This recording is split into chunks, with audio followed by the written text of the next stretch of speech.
أعوذ بالله السميع العليم من الشيطان الرجيم. بسم الله الرحمن الرحيم. الحمد لله رب العالمين والصلاة والسلام على أشرف الأنبياء والمرسلين سيدنا مولانا محمد وعلى آله وأصحابه وذرياته أجمعين. رب اشرح لي صدري ويسر لي أمري واحلل عقدة من لساني يفقهوا قولي. سبحانك لا علم لنا إلا ما علمتنا إنك أنت العليم الحكيم وتب علينا إنك أنت التواب الرحيم. السلام عليكم ورحمة الله وبركاته.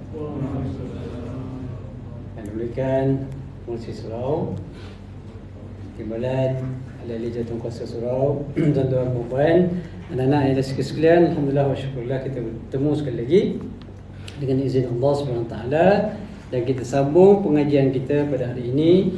Masih lagi berlegar tentang maqasid asy-syariah, yang mana tajuknya pada hari ini ialah berkaitan dengan hifzul mal. Masih lagi cerita tentang hifzul mal ataupun penjagaan dari sudut harta. Baik, dalam siri-siri yang lepas kita telah pun menyentuh bahawa harta ini adalah satu perkara yang penting bagi umat manusia. Tak ada orang kata harta tak penting, semuanya kata penting. Dan oleh kerana harta itu penting, maka antaranya Allah SWT meletakkan undang-undang khusus untuk melindungi harta yang dimiliki oleh manusia. Okey, maksudnya kalau ada siapa-siapa yang mengambil harta orang lain dengan cara yang salah, maka orang yang mengambil harta tersebut boleh dikenakan hukuman. Jadi itu di antara kaedah bagaimana Allah SWT nak jaga harta yang dimiliki oleh kita semua. Baik. Jadi harta ini juga diiktiraf dalam Islam, yang mana Allah SWT dalam banyak ayat yang menggalakkan kita supaya mencari harta. Okey, maksudnya bila disuruh mencari harta tu tak boleh malas-malas lah. Kecuali kalau orang dah duit memang dah banyak, tak apalah, tak nak kerja pun. Dah ada juta-juta dalam bank kan, contohnya lah. Jadi tahun-tahun ataupun setiap bulan dapat terima dia punya keuntungan daripada pelaburan dia, contohnya. Itu tak ada masalah. Tapi maksudnya sebelum dapat duit juta-juta pun dia dah mungkin dah kerja. Kecuali lah kalau dilahirkan memang dah jadi jutawan, itu lain cerita. Okey, tapi secara umumnya kita sebagai manusia wajib berusaha untuk mendapatkan harta. Secara umumnya begitu Jadi bila ada harta, apa kebaikan dia selain daripada kita infak ke atas diri kita, kita gunakan untuk kegunaan sendiri, makan minum kita, rumah dan sebagainya, kita juga boleh membelanjakan harta itu kepada isteri dan anak-anak kita. Okey, ada lebih lagi pada kaum keluarga kita, ada lebih lagi kepada jiran-jiran tetangga kita yang memerlukan, ada lebih lagi pergilah kepada orang miskin, bina masjid, bina surau, buat wakaf dan sebagainya. Jadi itulah kelebihan harta. Itulah kelebihan harta, dan beruntunglah mereka yang beriman kepada Allah SWT, yang mana dia boleh beramal macam orang lain. Orang lain beramal, orang miskin beramal. Orang miskin baca Quran, orang miskin solat, orang miskin juga boleh maknanya bangun tahajud malam, dan orang kaya pun boleh juga buat benda yang sama. Tapi apa yang tidak ada pada orang yang miskin ialah harta. Jadi mereka tidak boleh infak. Bila tak boleh infak, rugilah.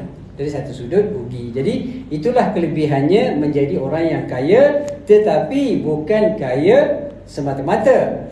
Kaya yang beriman kepada Allah Subhanahu Wa Taala. Jadi harta orang kaya digunakan di jalan yang dibenarkan oleh Allah Subhanahu Wa Taala. Jadi tadi kita dah sentuh, sebelum ini kita dah sentuh tuan-tuan tentang perkara-perkara yang mana kita kena buat. Dalam bab menjaga harta ni dia ada dua perkara penting. Yang pertama, benda yang kita kena buat, iaitu mencari harta, berusaha cari peluang pekerjaan dan sebagainya, mencari sumber rezeki. Itu yang pertama kita kena buat, tidak boleh maknanya kita mencuaikan tanggungjawab. Dan yang keduanya, ada benda yang kita kena elakkan.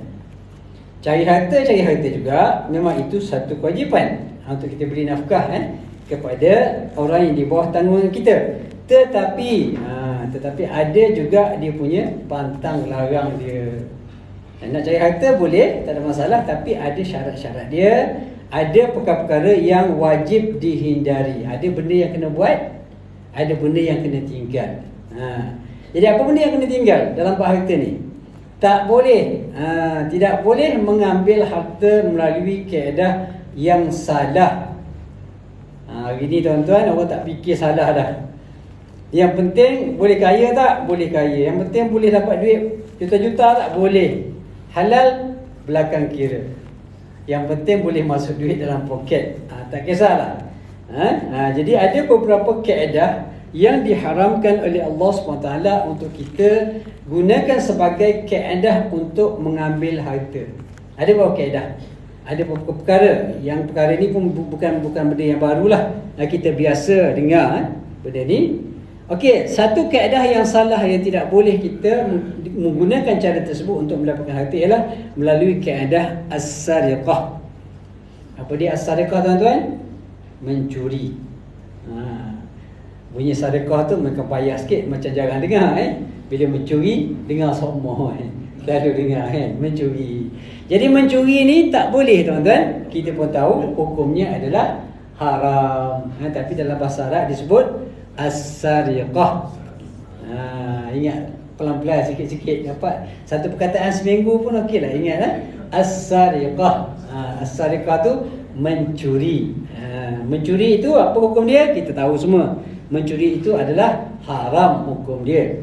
Maksudnya kalau orang itu mencuri, kemudian dia dapat harta tu, dia gunakan untuk makan minum dia, maka hukumnya adalah haram.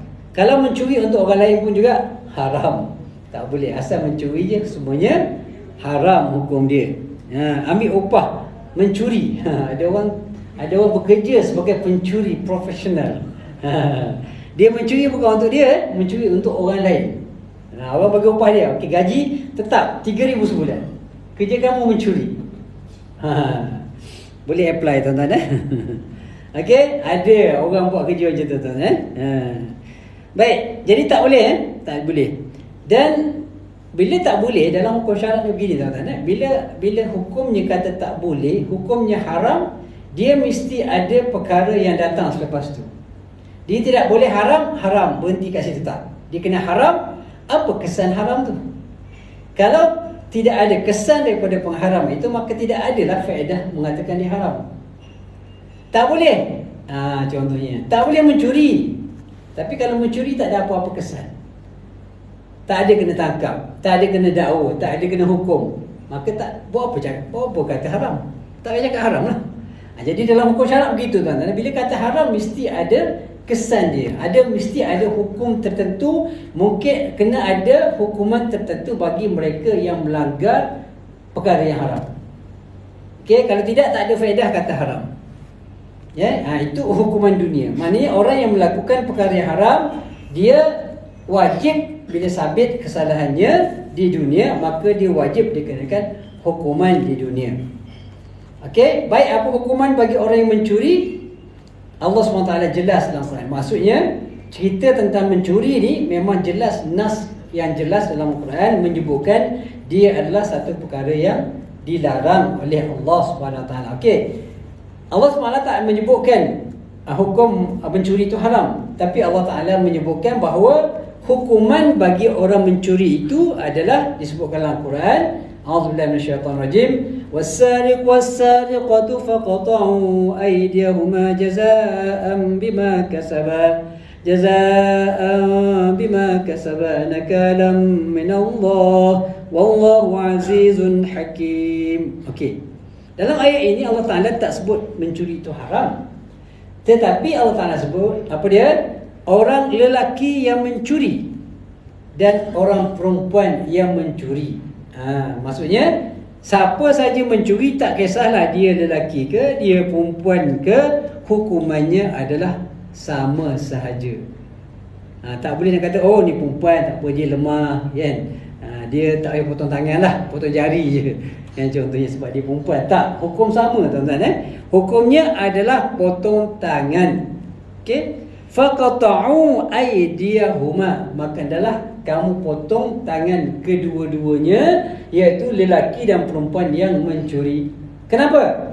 Jazaa'an bima kasabat nakalam minallah, kerana itu adalah sebagai satu bentuk balasan dan hukuman dari Allah Subhanahu wa taala di dunia ni. Dan Allah Taala maha azizun hakim, maha mulia lagi maha bijaksana. Jadi bila Allah SWT mengatakan bahawa hukum potong tangan ini, dan di hujungnya disebutkan hakimun azizun, mulia dan hakim maha bijaksana, artinya hukum Allah Ta'ala ini adalah satu hukuman yang sangat bijaksana. Maksudnya apa bijaksana? Kerana apabila seseorang itu mencuri dan dipotong tangannya, kerana mencuri, maka antara hikmah yang dapat kita lihat, hasilnya insya-Allah orang yang mencuri itu tidak akan mencuri lagi pada kebiasaannya. Tapi ada tak mencuri? Mungkin ada lagi. Jadi dalam Islam ni tuan-tuan, kalau sekiranya orang itu mencuri, dan ini pun kena betulkan juga kefahaman. Kadang-kadang orang membawa hujah ini mengatakan, oh, Islam ni zalim, sikit-sikit potong, sikit potong. Sebenarnya untuk potong tangan orang ini, dia perlu melalui beberapa fasa, beberapa proses. Bukan curi 10 sen, 20 sen potong tangan, tuan-tuan. Curi telur ayam sebiji kena potong tangan, tak. Okey, hukum dia ada syarat-syarat dia. Okey, maknanya seorang yang mencuri, kalau sekiranya tak cukup nisab, macam zakat pun ada nisab, mencuri pun ada nisab dia. Apa dia nisab dia? Minimum yang dicuri adalah tidak kurang daripada rubu'u dinar, 1/4 dinar. Kalau 1 dinar, kita ada 4.25 gram, lebih kurang 4.25 gram. 4.25 gram adalah 1 dinar. Harga 1 gram sekarang ni lebih kurang 300. Okey, 300 kali 4, 1,200, kita katalah 1,500 itu adalah 1 dinar. Maknanya 1/4 lah. Mana 150 daripada 1/4 berapa tangan? 1,500 daripada 1/4, 1/4 daripada 1,500, dia kurang? 300 lebih. Minimum. Kalau ikut rate sekarang ni lebih kurang 300.5 macam tu, dah boleh dikenakan hukuman potong tangan. Tak banyak, tuan-tuan, tak banyak, tapi Allah Ta'ala sebut hukuman itu adalah hukum daripada Tuhan Allah yang maha bijaksana. Sebab apa? Sebab apabila manusia dikenakan hukuman mencuri, pada lazimnya mereka tidak akan mengulangi perbuatan tersebut. Orang kena tangkap saja pun, tangkap saja pun tak salah lagi pun, dah ramai yang insaf tangkap, yang insaf lah, yang tak insaf tu lain cerita lah. Bunyi polis datang nak tangkap pun dah orang kata debar lain macam lah.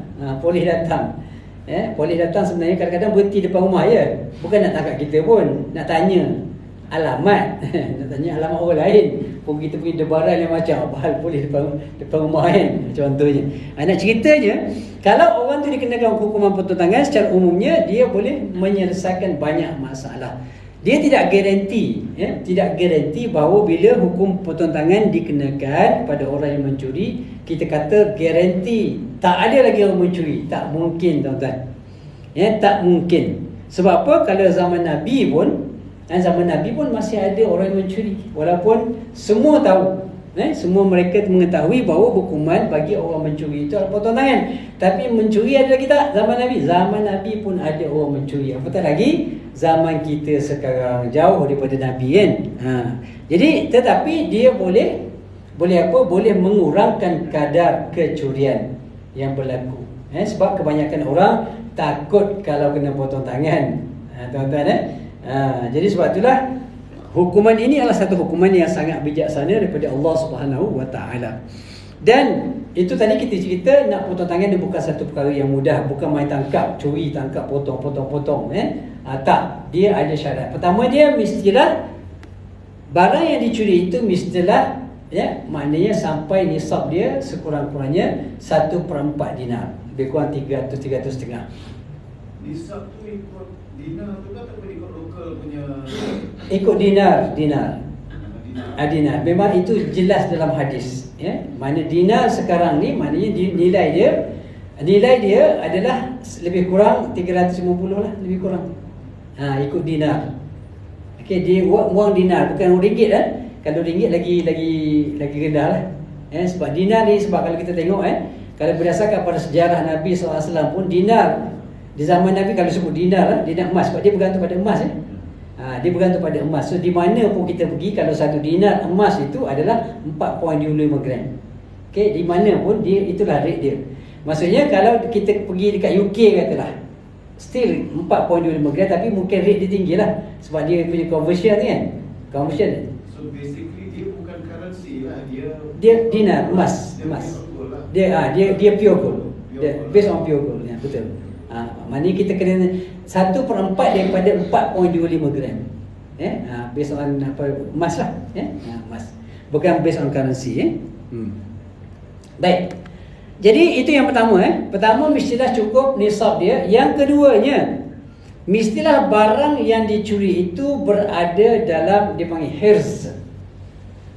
Hirzun. Pernah dengar tuan-tuan? Tak pernah dengar. Hirzun ni tempat simpanan.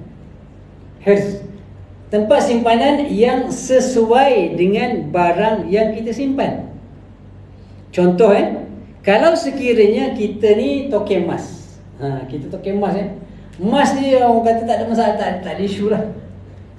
Emas ni macam pakai buang je. Contoh. Emas pakai buang ada tak dah banyak sangat emas berlebih-lebih. Balik rumah macam campak je emas. Ada dekat toilet pun ada, dekat ruang tamu ada dekat tangga tu pun ada emas, gelang apa. Contoh je mungkin orang tak buat lah kan, tapi contoh. Kalau ini berlaku, tiba-tiba malam-malam orang masuk dalam rumah, muka pintu ada emas, atas sofa ada emas kan, pergi dapur ada emas, pergi toilet pun ada emas juga, gelang macam-macam. Contoh, dia pun ambil keluar. Okey, boleh tak potong tangan? Jawapan tak boleh. Tak boleh potong tangan, tuan-tuan. Tapi dia masuk rumah dia masuk rumah, betul. Dia mencuri kan? Betul, dia mencuri. Dia ambil barang yang jadi milik kita. Tetapi oleh kerana emas itu tidak disimpan di tempat yang sesuai dengannya, maka itu tidak boleh dikenakan hukuman potong tangan. Dia tetap dikira mencuri, tapi tak cukup syarat untuk potong tangan dia. Jadi emas ni biasa orang simpan kat mana? Peti besi lah biasanya kan, ataupun paling kuat almari kunci lah. Itu paling kurang. Jarang orang letak dekat ruang tamu emas, cincin, gelang semua. Orang tak letak kat situ biasanya. Jadi kalau tak cukup syarat pun tak boleh kena potong tangan. Itu contoh. Itu contoh. Baik, selain daripada itu juga, orang yang potong tangan itu mestilah orang yang tidak terpaksa mencuri. Maksudnya apa dia tuan-tuan? Maksudnya kalaulah sekiranya satu ketika, katalah zaman dulu PKP 2 tahun 3 tahun lepas PKP, kerja tak dapat, nak makan tak ada makanan, minta makanan orang tak bagi, dia lapar, anak-anak lapar, nak pinjam duit pun orang tak bagi, maka dia pun mencuri. Okey, bila mencuri, berdosa tak mencuri? Berdosa mencuri. Al-aslu, hukum asalnya berdosa, haram pada asalnya. Tetapi kalau dia terpaksa mencuri untuk hidup, untuk dia makan, bagi makan susu anak dia dan sebagainya, kalau tidak boleh menyebabkan kematian, maka pada ketika itu diangkat hukumnya. Maknanya orang yang ditangkap mencuri kerana tujuan untuk memberi makan pada anaknya ataupun memberi makan pada diri dia sendiri, kalau tak makan boleh menyebabkan kematian, maka tak dikenakan hukuman potong tangan. Jadi Islam ni bukanlah zalim seperti mana yang didakwa oleh sebahagian orang, sikit-sikit potong. Tak, dia ada hukuman yang maknanya ada prosedur dia yang perlu kita ikut, dan ada pengecualian tertentu. Jadi asasnya adalah hukuman ini adalah untuk mengelak orang daripada mencuri harta. Itu asal hukum dia. Itu matlamat dia, itu maqasid syariahnya. Tujuannya sebab apa? Kalau sekiranya tidak ada hukuman untuk orang yang mencuri, maka tak selamatlah harta benda kita. Hari ni ada hukuman pun orang mencuri semacam apatah lagi kalau tidak ada hukuman. Hukuman dalam Islam lagi berat. Sekarang ni kalau kita kat Malaysia ni, hukuman penjara je kan? Penjara. Penjara. So hukuman penjara ni kadang-kadang tuan-tuan, penjara ni kadang-kadang tidak boleh menyelesaikan masalah. Okey, bahkan kadang-kadang dia boleh membawa masalah lain pula. Contoh tuan-tuan sebab tu dalam Islam hukuman dia tak ada penjara secara umumnya, kecuali dalam ta'zir boleh dibuat pilihan oleh hakim. Tapi hukuman penjara tak ada.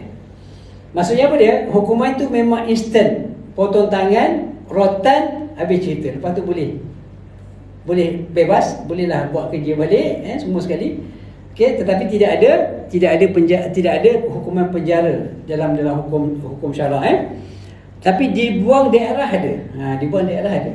Okey. Jadi kenapa dalam penjara ni tidak di antara hikmahnya adalah kerana penjara ni kadang-kadang dia boleh menyebabkan banyak masalah. Okey, contohnya tuan-tuan kalau ditanya kalaulah ditakdirkan ini bukan betul lah. Katalah kita ditangkap kerana mencuri, contoh bukan mencuri, contoh saja. Okey.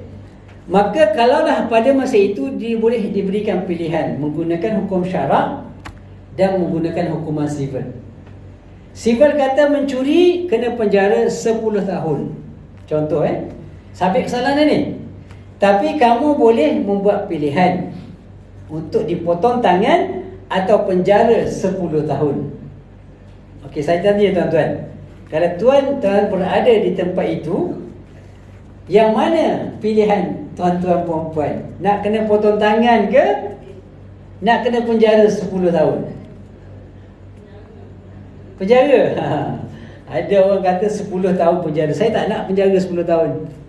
Saya rela potong tangan, lepas tu bebas. Itu kalau saya lah. Okey, sebab apa? Sebab bila potong tangan, boleh buat kerja lagi tak? Potong tangan sebelah kanan, potong sebelah kanan, boleh buat kerja lagi, masih lagi balik rumah, boleh lagi bekerja. Kalau mula tangan kanan tak boleh, berlatihlah mula tangan kiri, masih lagi boleh bekerja, masih lagi boleh pergi solat, boleh lagi buat ibadat. Samalah juga dekat penjara pun boleh buat ibadat. Tapi maknanya kita tidak akan berjauh daripada isteri, berjauh daripada anak-anak. So bagi saya lebih rela dipotong tangan. Jadi hikmahnya apa dia? Hikmahnya bila potong tangan selesai, habis. Dia tidak berpanjangan. Maknanya dari sudut kesan-kesan dia, kesan pertamanya adalah bila kena potong tangan tu dia insaf lah. Itu satu kebaikan dia. Yang keduanya dia boleh memberikan keinsafan kepada orang lain. Orang lain juga boleh insaf. Bila tengok, tengok tu. Tu tengok tangan dia. Kita pun cerita kat anak-anak kita kan, tu kenapa tu potong tangan dia tak ada tu. Itu dia dulu mencuri tu. So jangan mencuri lah anak-anak. Mencuri potong tangan, nak tak mencuri. Contoh, dia boleh jadikan satu kaedah pendidikan juga kepada anak-anak kita. Itu di antara dia punya kebaikan lah. Okay? Tapi pilihan masing-masing lah. Kalau rasa nak duduk penjara, makan free 10 tahun, silakan lah. Penjara makan free tuan-tuan. Baik. Itu yang pertama Itu kaedah yang pertama yang tidak boleh kita lakukan untuk kita mendapatkan harta. Kecuali lah kalau terdesak sangat, kalau tak curi itu boleh menyebabkan kematian, maka pada ketika itu diharuskan sekadarnya. Maknanya tak ada pilihan. Kalau tak curi, maknanya akan mati contohnya. Maka dibenarkan pada ketika itu. Tapi ni ada dulu pernah keluar satu fatwa oleh seorang bekas menteri. Okay, zaman dululah, lama-lama dah. Fatwa apa dia? Harus orang perempuan melacurkan diri kalau darurat. Okey. Betul tak fatwa tu tuan-tuan? Orang perempuan boleh melacurkan diri kalau darurat. Dekat Malaysia ni tak ada darurat tuan-tuan. Orang perempuan kalau dia tak kerja, maknanya Kecuali lah dalam keadaan yang betul-betul, maknanya contohlah macam kita sebutkan tadi, dia katalah ibu tunggal, PKP, duduk seorang-seorang, ada anak 2-3 orang, memang tak ada cara lain, dah usaha sedaya upaya, minta pun orang tak bagi. Memang kalau tak melakukan zina, pergi jumpa satu orang, dia minta nak bagi, minta makanan, dia kata boleh, tapi syarat kena berzina dengan dia dulu. Contoh, tak ada pilihan. Maka pada kita itu diharuskan pada masa itu saja. Tapi bukan bekerja sebagai pelacur. Bukan lain tuan-tuan. Ini bekerja sebagai pelacur dibenarkan, diharuskan. Saya pernah dengar dengan fatwa ni dulu salah tuan-tuan. Tapi kalau dalam keadaan terpaksa, contoh sebab ni pernah berlaku di zaman Sayyidina Umar radhiyallahu anhu, ada orang perempuan yang kita pernah cerita sebelum ni, yang mana dia terdesak nak makan tapi tak ada, lapar, dahaga, minta makan, orang tak bagi. Tiba-tiba jumpa seorang lelaki itu kata, okey boleh saya bagi makan, tapi syaratnya kamu kena berzina dengan aku, kata lelaki tu. Maka perempuan tu kata dia terdesak, okey dia pun berzina dan tak dikenakan hukuman oleh Sayyidina Umar. Kenapa? Kerana dia dalam keadaan terdesak. Tapi kalau nak kerja sebagai pelacur semata-mata untuk cari nafkah, tak boleh, tak betul tak betul tuan-tuan. Baik. Tuan-tuan Allah SWT, saya rasa kita pindahlah boleh walaupun isyarat belum sampai, kita pindah kepada buku yang seterusnya insya-Allah. Bismillahirrahmanirrahim. Okey, hari ini kita cerita sambung sikit berkaitan dengan hak, hak antara suami dan isteri. Bila kita kahwin, maka jangan lupa hak. Seorang suami wajib menunaikan hak dia terhadap isteri dia, dan isteri juga wajib menunaikan hak terhadap suami dia. Okey. Dan ada juga hak bersama. Kita dah jelaskan beberapa perkara hari itu, dan hari ini kita sambung. Okey, pertama hak yang kedua-dua pihak, mana masing-masing ada hak ke atas diri masing-masing. Okey, contohnya yang kita sebutkan secara ringkas, hak untuk mana melakukan persetubuhan lah, lelaki perempuan sama, mereka mempunyai hak yang sama. Suami ada hak, isteri ada hak, contohnya antaranya pewarisan harta, nasab dan sebagainya. Itu hak yang kedua-dua pihak, suami isteri ada hak yang sama. Kemudian hak seorang hak suami terhadap isteri, artinya isteri wajib melakukan perkara-perkara ini.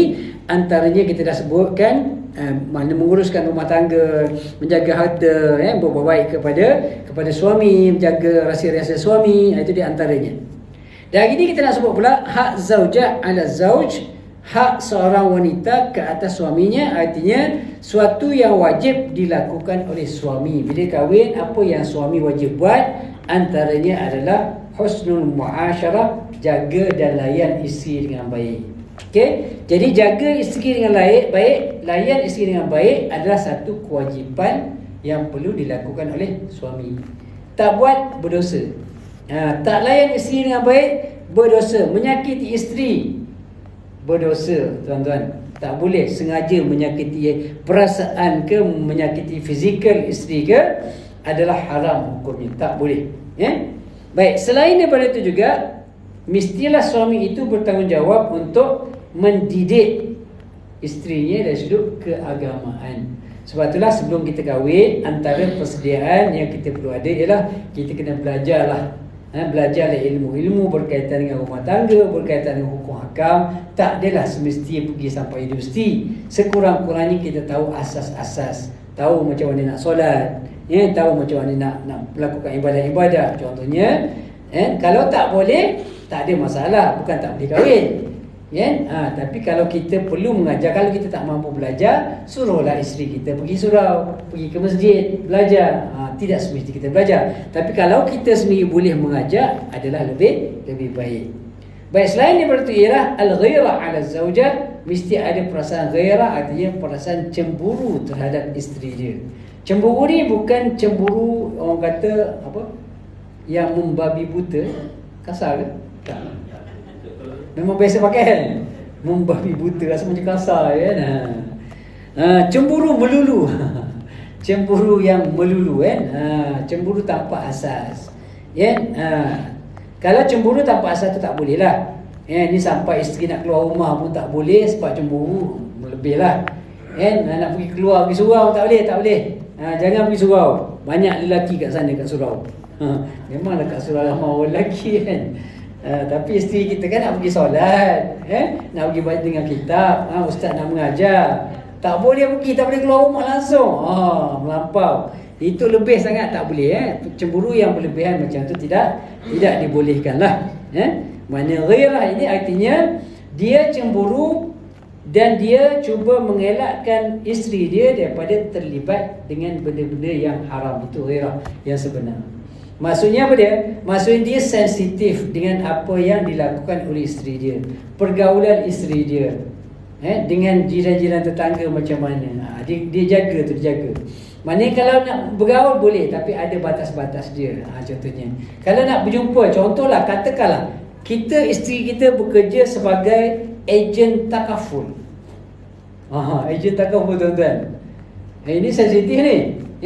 Kadang-kadang dia terpaksa jumpa klien dia seorang one-to-one. Macam mana nak buat tuan-tuan?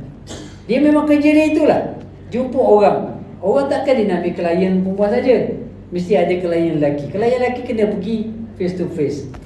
Yang terbaik adalah caranya untuk mengelakkan daripada berlakunya fitnah, dia kena bawa kawan.